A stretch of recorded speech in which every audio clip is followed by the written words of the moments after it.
আমি প্ৰথমতে হাতীগাঁৱৰ পানী চালো। হাতীগাঁৱত পানী আজি মানে এইটো এবছৰীয়া সমস্যা নহয়, এইটো আজি 10 বছৰে মই দেখিলো চৰকাৰে হাল এৰি খেয়াল খেদি ৰাইজক ইমান হাৰাশাস্তি দিছে। তাৰপিছত আমি সাৰ্ভেত আহিলো। সাৰ্ভেটো একদম পানী, একদম একাঠো পানী, সাৰ্ভেটো ৰাইজ ওলাই যাব নোৱাৰা অৱস্থা। ৰুক্মিণী গাঁৱলৈ আহিলো।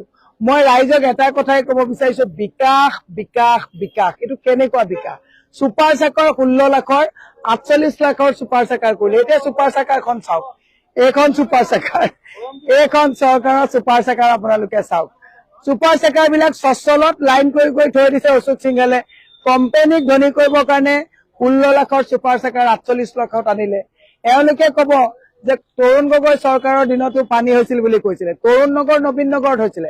VK ভানুক লগত লৈ তৰুণ গগৈ ডাঙৰীয়াই কিন্তু আধা ঘণ্টাত পানী নিষ্কাশনৰ কাম কৰিছিলে। মই আপোনালোকক কৈছো, এইখন চৰকাৰে ৰাইজৰ হৈ একো কাম কৰা নাই। কৃত্ৰিম বানপানীত গোটেই গুৱাহাটী ককবকাই থাকিবলগীয়া হৈছে। ঘৰত আকৌ খোৱা পানী নাই, ৰাইজৰ খোৱা পানী নাই, কৃত্ৰিম বানপানীত মানুহ ককবকাই থাকিব লৈছে। GMC টেক্স, ডাবল টেক্স দিয়া হৈছে। GMCত মানুহে টেক্স দিছে, কিন্তু GMC আজি তাৰিখত এই কামবিলাক কৰিবৰ কাৰণে খৰালিত সময় নাপালে, ড্ৰেইন চাফা কৰিবলৈ GMC সময় নাপালে। মই আকৌ অকমান আগত চুইচ গেটত যাম। এইমাত্ৰ বশিষ্ঠ বাইলেন 2, বশিষ্ঠ বাইলেন 4 সকলোৰ পৰা ফোন কৰিছে যে বাইদেউ এপাক আপোনালোক আহক, আপোনালোকে আহি পেলাই এই গোটেই পৰিস্থিতিবিলাক দেখাওক।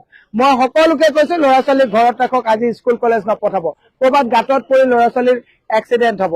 মই মুখ্যমন্ত্ৰীক, এতিয়া বাৰু নহয়, মুখ্যমন্ত্ৰীক মই কব বিচাৰিছো যে কি কৰিলে বিকাশ? টেক্স দিছো আমি, এই গুৱাহাটীৰ বিকাশ নেকি? গুৱাহাটীত থকা ৰাইজে মিউনিচিপালিটিত ডাবল টেক্স দি আছে। আজি তাৰিখত প্ৰত্যেকটো জেগাতে ডাবল টেক্স। মাটিৰ খাজানা 1000% বৃদ্ধি কৰিছে, GMC টেক্স বৃদ্ধি কৰিছে, কৰৰ ওপৰত কৰ মানুহে দি আছে।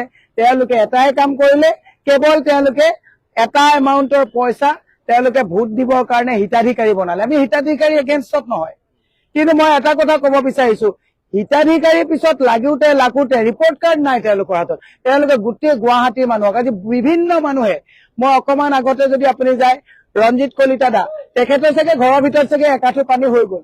মই সেইকাৰণে আপোনালোকক কৈছো, চৰকাৰখন জনসাধাৰণৰ লগত নাই।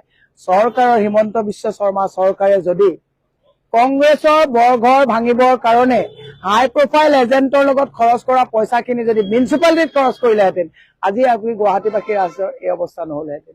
মই সেইকাৰণে কৈছো, মই কেৱল নিৰ্বাচনৰ কাৰণে পানীত অহা নাই। আপোনাক সকলোৱে ৰাজনীতি কৰা দেখা গৈছে। ইয়াৰ পূৰ্বেও কৃত্ৰিম আজিৰ সমস্যা নহয়, দীৰ্ঘদিনীয়া সমস্যা।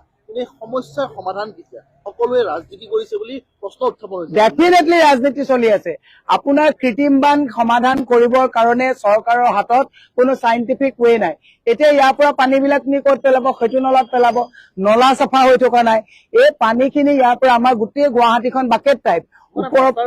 মাষ্টাৰ প্লেন নাই, মানে মাষ্টাৰ প্লেন থকা বহুত এক্সপাৰ্টে মুখ্যমন্ত্ৰীক কেইবাবাৰো DPR বনাই পেলাই দিছে। মুখ্যমন্ত্ৰী এইবিলাক চাবলৈ সময় নাই।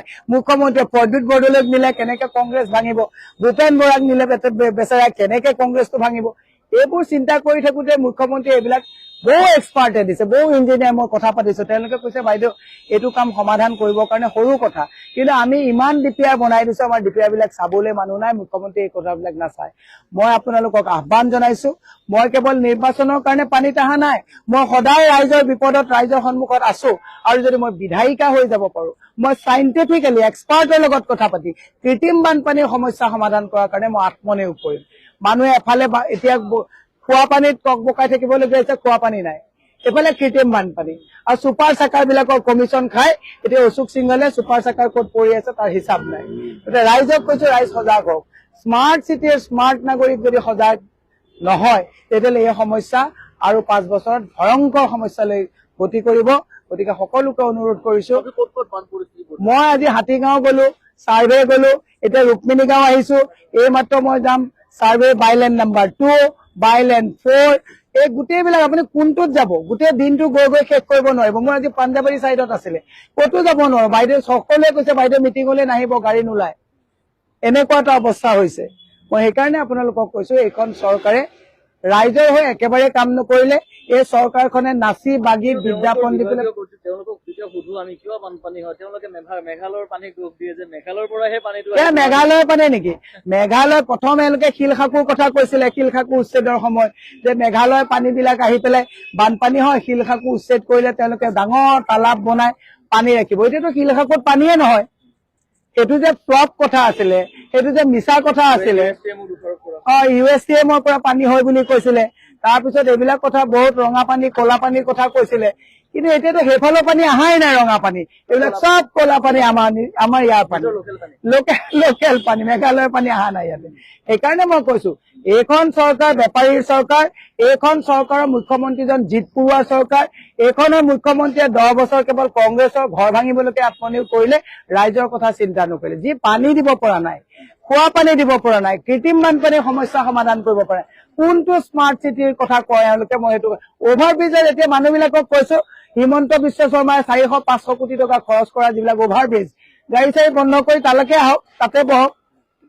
ৰাইজে দেখিছে যে এইখন চৰকাৰে হাল এৰি খিয়াল খেদিছে, ৰাইজৰ কামবিলাক কৰা নাই, ৰাইজৰ পৰা টেক্সৰ ওপৰত টেক্স লৈছে, মাটিৰ খাজানা বৃদ্ধি কৰিছে, মাটিৰ দাম বৃদ্ধি কৰিছে, GMC টেক্স বৃদ্ধি কৰিছে, কৰৰ ওপৰত কৰ লৈছে, টোল টেক্স চব টেক্স আমি দিয়ে আছো।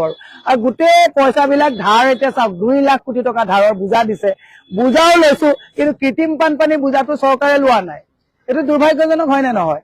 আমি গোটেই চৰকাৰৰ ধাৰৰ বোজাবিলাক 57,000 টকাকে প্ৰত্যেকে লৈছো। আপোনালোকৰ কেমেৰা লৈ থকা মানুহৰ ওপৰতো ধাৰৰ বোজা আছে, 1250 টকা লোৱা বাইদেউ গৰাকীৰ মূৰতো ধাৰৰ বোজা আছে, চব বোজা আমি লৈছো। কিন্তু চৰকাৰে ৰাইজৰ বোজাটো কেতিয়া লব? ৰাইজৰ বোজাটো কোনটো? খোৱা পানীৰ সমস্যা সমাধান কৰিব লাগে, কৃত্ৰিম বানপানীৰ সমস্যা সমাধান কৰিব। ৰাইজক বোজাহে দিছে, ৰাইজৰ বোজা সমাধান কৰিব পৰা নাই। গতিকে এইখন চৰকাৰক একালৰ সতীৰ্থ